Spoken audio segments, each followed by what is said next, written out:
everyone, Laurel here. Welcome to another video in my 25 days of Christmas video series. 25 videos in 25 days. I'm not sure what I was thinking. I was very ambitious. So today I have a dear friend, Effie Cho. She is the owner of the 10 Stamps. She has created this video for you guys for my series. So without further ado, Effie, go.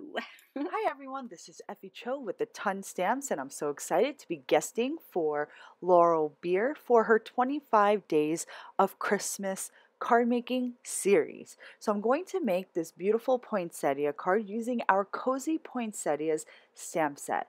I'm going to white heat emboss this beautiful cluster onto some watercolor paper. So I dusted my panel with some anti-static powder, and then I stamped the cluster with some clear sticky embossing ink.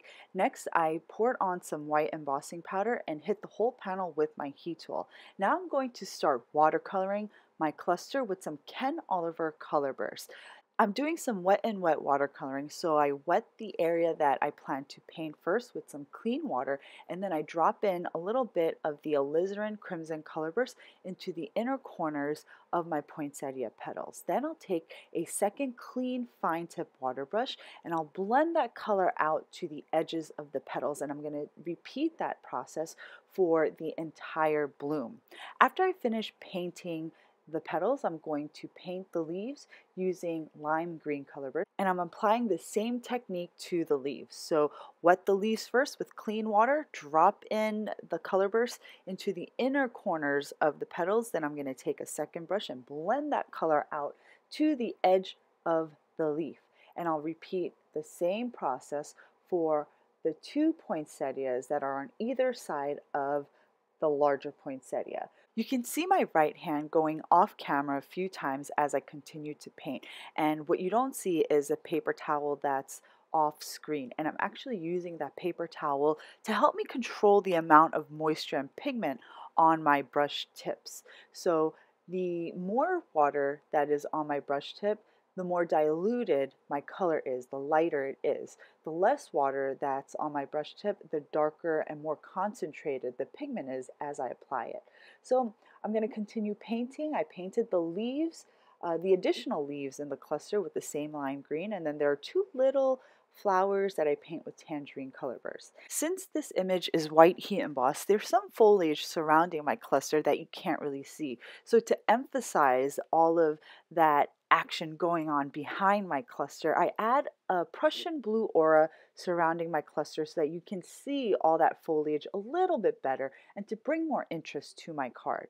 Next, I white heat emboss our new diagonal stripes background stamp onto some white cardstock, and I apologize for the footage here. I forgot to zoom out on my video camera, so I didn't realize it was so up close. So this is one of our new background stamps. These are very, very fine lines that make our diagonal stripe stamp, and it's very delicate, very subtle, and great for backgrounds. After I finish white heat embossing that panel, I'm going to die cut my Cozy Poinsettias cluster using the coordinating die. Then I'll take this lovely stamp from our Modern Label stamp set. I'm going to stamp this onto some more white cardstock using our Miami Cool dye ink, and I'm just going to double stamp it so that I get a nice crisp impression.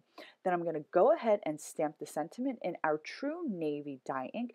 The sentiment says Happy Holidays, and I add the little add-on from the same Cozy Poinsettia set that says To You and Yours.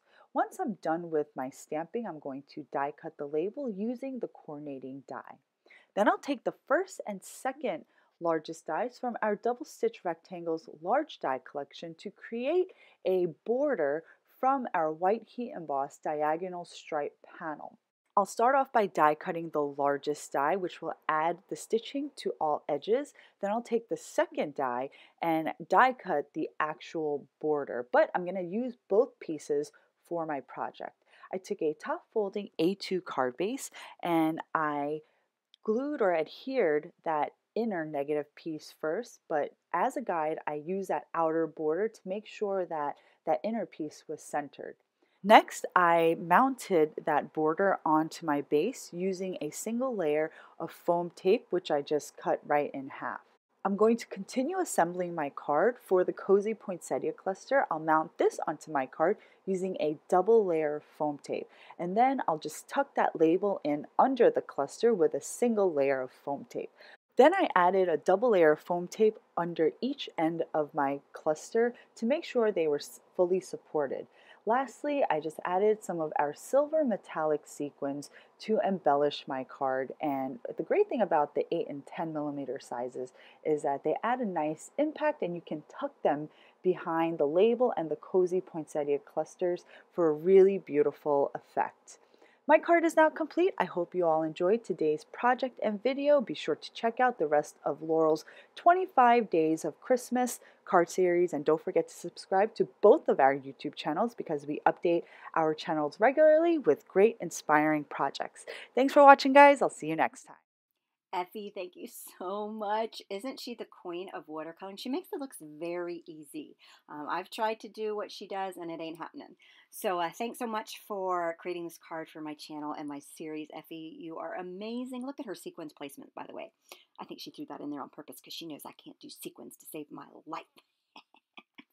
So again, thanks everyone for watching. Here is a link to the playlist of all of the videos in the series so far. That's 11, and I will be back tomorrow. I've got a couple filmed now, so I'm back in the game, baby, back in the game. So I'll be back tomorrow. Thanks for watching.